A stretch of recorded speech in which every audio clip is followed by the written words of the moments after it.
நலமோடு இருக்கிறீர்கள் என்று நம்புகிறேன். சில உதாரணங்களை பார்ப்போம். சமூக ஊடகங்கள், ஊடகவியல், வானொலி, தொலைக்காட்சி, புகைப்படம் எடுத்தல். அச்சு ஊடகம், செய்தித்தாள்கள், கட்டுரைகள், பத்திரிகைகள், புத்தகங்கள். இந்த எல்லா ஊடகங்களுக்கும் பொதுவானது என்ன? நீங்கள் சரியாக யூகித்தீர்கள். அவை அனைத்தும் வெகுஜன ஊடக கருவிகள் அல்லது ஊடகங்களின் வெவ்வேறு வடிவங்கள்.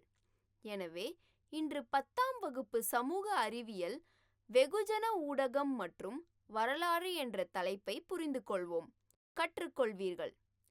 வெகுஜன ஊடக அறிமுகம், வெகுஜன ஊடக வரலாறு,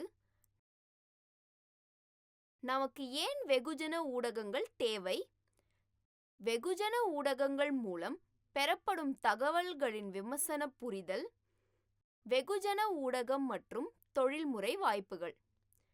முக்கிய வார்த்தைகள்: வெகுஜன ஊடகங்கள், ஒளிபரப்பு, வெளியீடு மற்றும் இணையம் போன்ற வெகுஜன தொடர்புக்கான முக்கிய வழிமுறைகள் கூட்டாக கருதப்படுகின்றன.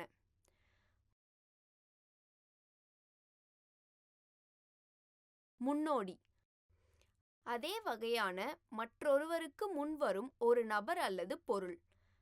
விளக்கப்படம்: தெளிவான அல்லது கவர்ச்சிகரமான ஒன்றை உருவாக்க உதவும் படம் அல்லது வரைபடம். டிஜிட்டல் ஜர்னலிசம்: எடிட்டோரியல் உள்ளடக்கம் அச்சு அல்லது ஒளிபரப்பு மூலம் வெளியிடுவதற்கு மாறாக இணையம் வழியாக விநியோகிக்கப்படுகிறது.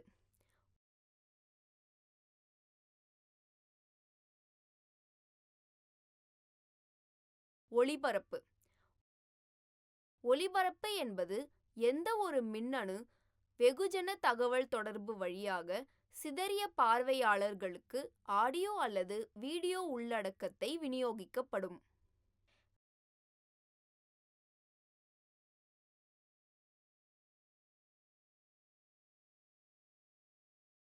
வெகுஜன ஊடக அறிமுகம். வெகுஜன ஊடகம் என்பது ஒரு பெரிய குழுவை சென்றடையும் தகவல் தொடர்பு வடிவமாகும். இது தொலைதூர இடங்களுக்கு தகவல்களை அனுப்பும் பல்வேறு வழிகளை உள்ளடக்கியது. கடந்த காலங்களில் தெருக்களில் முக்கிய தகவல்களை அறிவிக்கும் ஒரு பறையறைவோன் மூலம் செய்திகள் பரப்பப்பட்டன. வெகுஜன ஊடகங்களின் வரலாறு. ஆங்கிலேயர்கள் இந்தியாவிற்கு வந்த பிறகு அச்சு தொழில்நுட்பம் செய்தி பரப்பில் புரட்சியை ஏற்படுத்தியது. செய்தித்தாள்களின் அறிமுகத்துடன் மக்களிடையே தகவல் சுழற்சியை மாற்றியது. செய்தித்தாள்கள். செய்தித்தாள்களில் செய்திகள், தகவல்கள், கருத்துக்கள் மற்றும் பொழுதுபோக்கு உள்ளடக்கம் உள்ளன. அவை அச்சிடப்பட்டு தொடர்ந்து விநியோகிக்கப்படுகின்றன. செய்தித்தாள்கள் தற்போதைய நிகழ்வுகளின் வரலாற்று பதிவுகளாக செயல்படுகின்றன. செய்தித்தாள்களின் முன்னோடிகள். பண்டைய எகிப்தில் அரசு ஆணைகளுடன் கூடிய கல்வெட்டுகள் பொது இடங்களில் வைக்கப்பட்டன. பேரரசர் அசோகர் தனது குடிமக்களுடன் தொடர்பு கொள்வதற்கும் இதே முறையை பயன்படுத்தினர். ரோமானிய பேரரசில் அரசு ஆணைகள் காகிதத்தில் எழுதப்பட்டு நாடு முழுவதும் விநியோகிக்கப்பட்டன.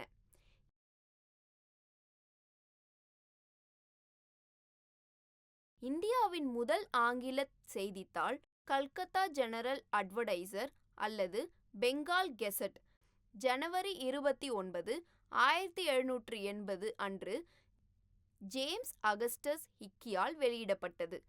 இது இந்தியாவில் ஆங்கில செய்தித்தாள் புழக்கத்தின் தொடக்கத்தை குறிக்கிறது.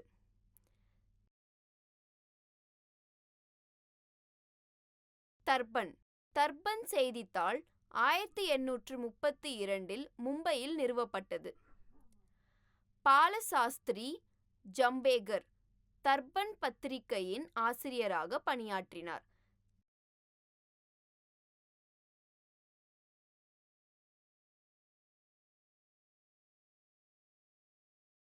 தர்பன் செய்தித்தாள் அக்கால அரசியல், பொருளாதார, சமூக மற்றும் கலாச்சார நிகழ்வுகளை உள்ளடக்கியது.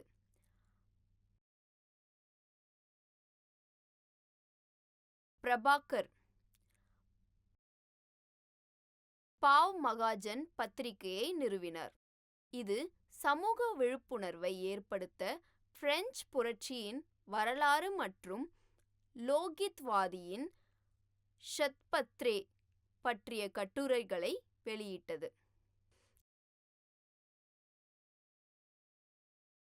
ஞானோதய் ஞானோதய் 1842 ஆசியாவின் வரைபடத்தையும் 1851 ஐரோப்பாவின் வரைபடத்தையும் அச்சிட்டார். ஒரு விளக்கப்படத்தை அச்சிட்ட முதல் இந்திய செய்தித்தாள் ஞானோதய்.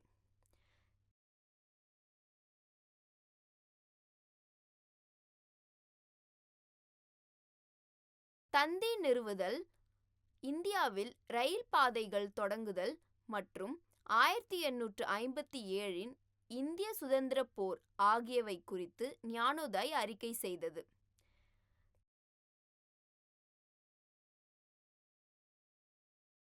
கேசரி மற்றும் மராத்தா 1881 கோபால் கணேஷ் அகர்கர் மற்றும் பால கங்காதர் திலக் ஆகியோர் சமூக மற்றும் அரசியல் விஷயங்களை குறிப்பிடும் வகையில் கேசரி மற்றும் மராட்டிய செய்தித்தாள்களை நிறுவினர். கேசரி தேசிய நிகழ்வுகள், தாய்மொழி இலக்கியம் மற்றும் ஆங்கில அரசியல் ஆகியவற்றை உள்ளடக்கியது.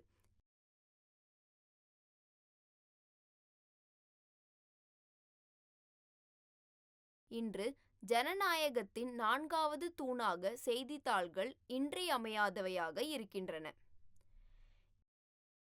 இதழ், கட்டுரை மற்றும் இதழ்கள். இதழ்கள் மற்றும் இதழ் அல்லது கட்டுரை கால வெளியீடுகள்.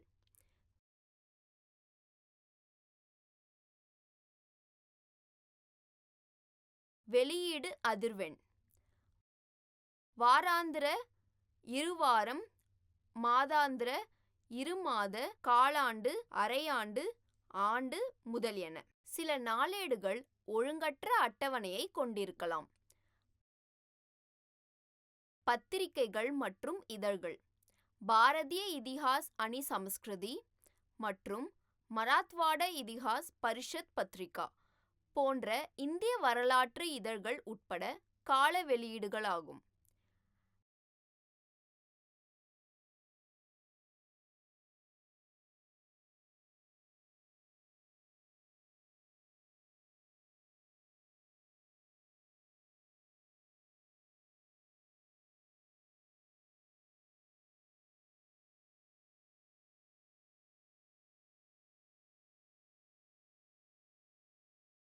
எலக்ட்ரானிக் மற்றும் டிஜிட்டல் ஊடகவியல்.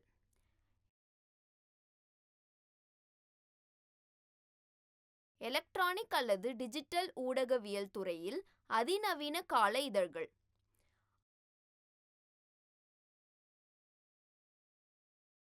ஆர்வமுள்ள முதன்மையான விஷயமாக வரலாற்றில் கவனம் செலுத்துங்கள். பார்வையாளர்கள் அல்லது வாசகர்களுக்கு வலைசெய்தி இணையதளங்கள், சமூக ஊடகங்கள், இணைய சேனல்கள், யூடியூப் போன்றவற்றில் வரலாற்று உள்ளடக்கம் கிடைக்கும்.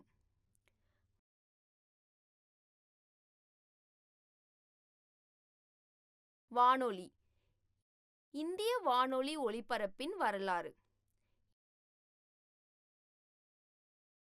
இந்திய மாநில ஒலிபரப்பு சேவையை அகில இந்திய வானொலி என்று பெயர் மாற்றம்.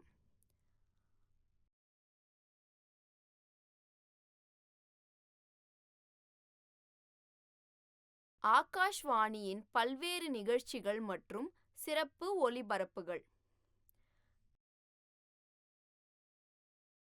தொலைக்காட்சி 1959 டாக்டர் ராஜேந்திர பிரசாத் டெல்லி தூர்தர்ஷன் மையத்தை திறந்து வைத்தார்.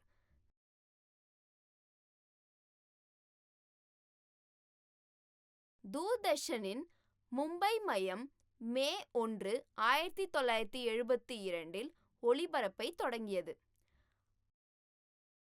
வண்ண தொலைக்காட்சியின் அறிமுகம் ஆகஸ்ட் 15, 1982 அன்று நடந்தது. நமக்கு ஏன் வெகுஜன ஊடகங்கள் தேவை? சமூகத்தின் அனைத்து மட்டங்களுக்கும் தகவல் இலவச ஓட்டத்திற்கு வெகுஜன ஊடகங்கள் அவசியம். தலையகங்கள், பத்திரிகைகள் மற்றும் கூடுதல் செய்தித்தாள்களின் முக்கிய கூறுகள். செய்தித்தாள்கள் வாசகர்கள் தங்கள் கருத்துக்களை வெளிப்படுத்த ஒரு தளத்தை வழங்குகின்றன.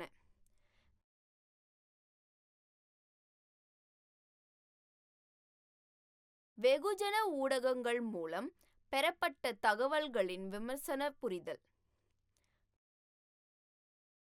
வெகுஜன ஊடகங்களிலிருந்து வரும் தகவல்களை விமர்சன ரீதியாக மதிப்பாய்வு செய்யப்பட வேண்டும். ஊடகங்கள் எப்போதும் சரியான உண்மையை முன்வைக்காது. ஊடகங்களிலிருந்து பெறப்படும் தகவல்களை நாம் கவனமாக ஆராய்ந்து சரிபார்க்க வேண்டும்.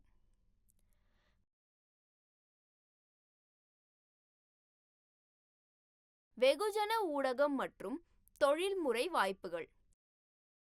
செய்தித்தாள்கள் வாசகர்களுக்கு புதிய செய்திகளை வழங்குகின்றன. செய்தித்தாள்கள் நிகழ்வுகளின் பின்னணியை வெளிப்படுத்துகின்றன.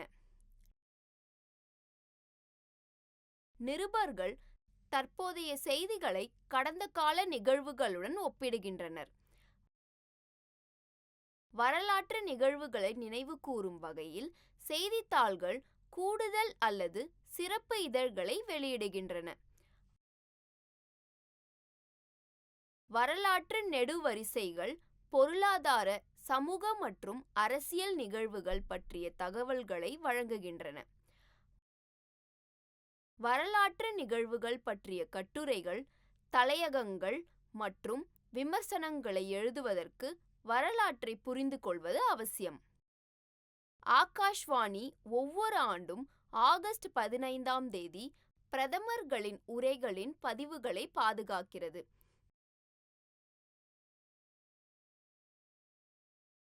தேசிய தலைவர்களின் ஆண்டு விழாக்கள் மற்றும் வரலாற்று நிகழ்வுகள் பற்றிய விவாதங்களுக்கு வரலாற்றாசிரியர்கள் நிபுணர்களாக அழைக்கப்படுகிறார்கள். தூர்தர்ஷன் போன்ற தொலைக்காட்சி சேனல்கள் ராமாயணம் மற்றும் மகாபாரதம் போன்ற நிகழ்ச்சிகள் மற்றும் தொடர்கள் மூலம் வரலாற்றின் ஆர்வத்தை உருவாக்குகின்றன.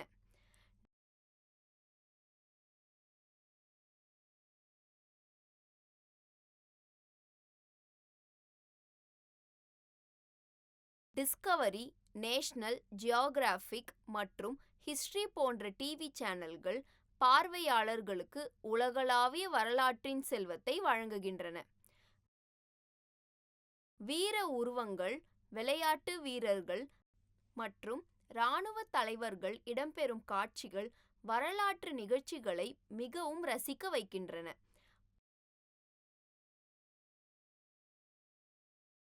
பண்டைய நினைவு சின்னங்கள், கோட்டைகள், பேரரசுகள் மற்றும் சமையல் கலைகள் பற்றிய நிகழ்ச்சிகள் வரலாற்றில் ஆழ்ந்த ஆர்வமுள்ள பார்வையாளர்களிடையே பிரபலமாக உள்ளன.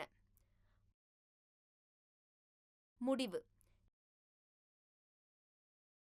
21ஆம் நூற்றாண்டில் சமூக நெறிமுறைகள் மற்றும் மதிப்புகளை வடிவமைப்பதில் வெகுஜன ஊடகங்கள் குறிப்பிடத்தக்க பங்கு வகிக்கின்றன. எதிர்மறையான நடத்தைகள் மற்றும் மனப்பான்மைகளை ஊக்குவிக்கும் ஆற்றலை கொண்டிருந்தாலும் நேர்மறை மதிப்புகள் மற்றும் நடத்தைகளை மேம்படுத்தும் இது பயன்படுத்தலாம்.